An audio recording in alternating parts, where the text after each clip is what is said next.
babadu Asungula bodunge Homo Wasuradu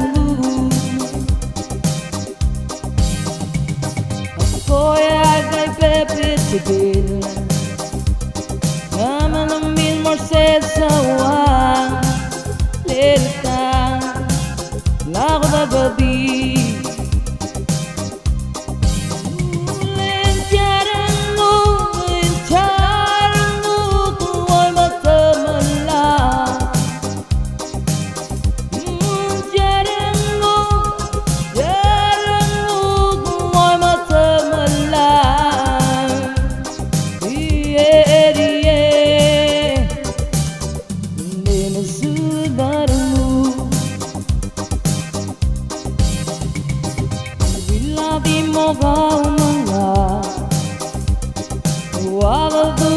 Mosmodi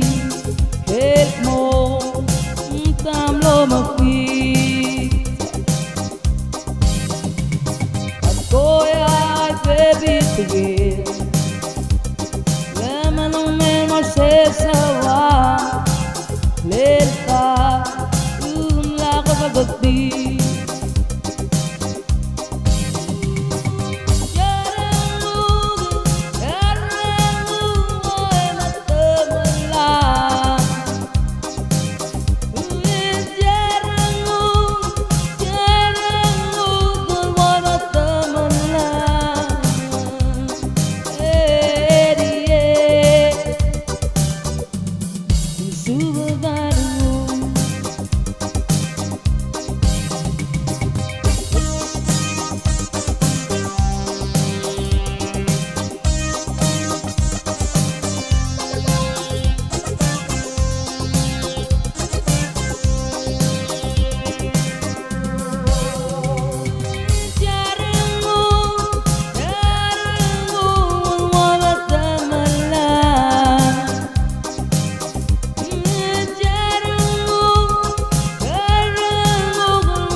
Lemon on me more said so Lelta Like a buggy